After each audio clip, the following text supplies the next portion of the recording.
Oddly enough, Saturday Night was not the only film that played at Toronto that was a real-time recreation of an iconic episode of television. The other one was The Luckiest Man in America, which premiered on opening night of the festival.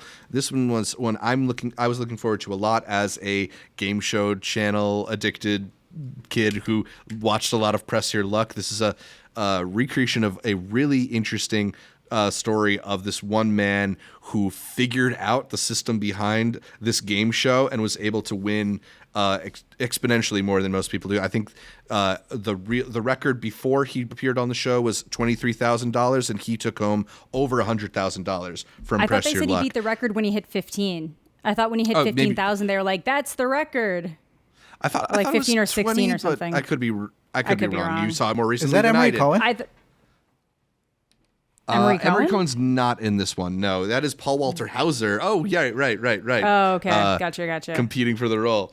Paul Walter Hauser, in his sort of Paul Walter Hauser bag is kind of the like shifty, kind of untrustworthy outsider guy who maybe has a little bit more going on the surface than you might think based on how he presents himself. But here it's sort of telling the story from the moment he like appears on the game show to them realizing what's going on and trying to put a stop to what's happening. And ultimately, I think a lot of the fun is not had in the Paul Walter Hauser side of things, but on the side of David Strathairn and Shamir Anderson, who play executives working on the game show, trying to get to the bottom of what's going on and figuring out how to stop it within the allotted time that they have to film an episode.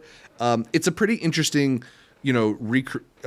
recreation of this time period and of this era. I feel like ultimately, though, what lets the movie down is that it just doesn't have much to say about this era. Like, it's effective, and I think there's something tantalizing into seeing the little guy win one over on the system, but it doesn't take it very anywhere really that interesting. And by the end, you're left wanting a little bit for some other there to be there. It just sort of ends at a point. And while I was compelled with it while I watched it, there just wasn't a lot to think about once credits rolled. Yeah, they teased some stuff kind of midway through, and I wanted them to go deeper on it, and they just never do. To the point that I'm like, I think this guy actually sucked a lot, guys. Like, I don't know. You gotta, I don't know, man. Sell it. But yeah, they gotta sell it. But it wasn't bad. It was I call it it's a good palate cleanse movie. Would you recommend what we saw last year, and it's going to come out to Netflix in a couple of weeks?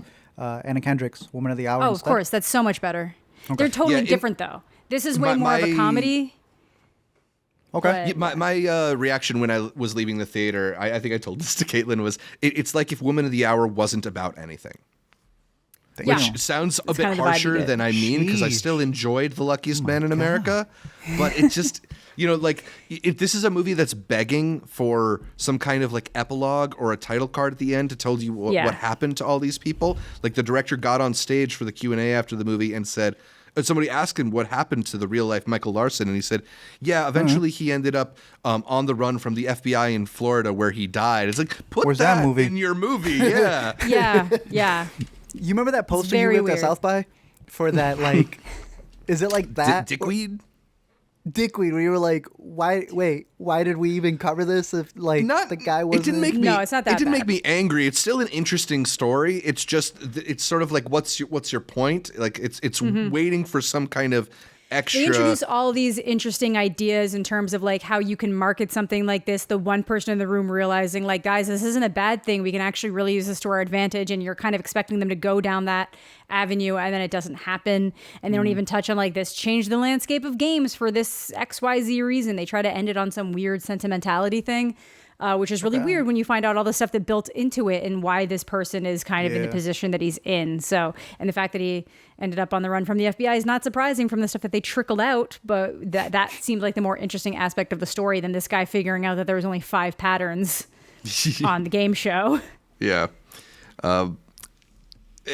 This movie did lead to one of my more interesting in-theater experiences where I sat down for this movie, and they were a little late to let people into the theater to see Luckiest Man in America. So basically, the whole row in front of me was empty by the time that the lights turned off. So as the movie's just beginning, these two women come in and sit in front of me, and then these two guys follow them, and they sit right in front of me, and the women are on their phones the entire time, and then these two guys are just whispering to each other, and it's really annoying.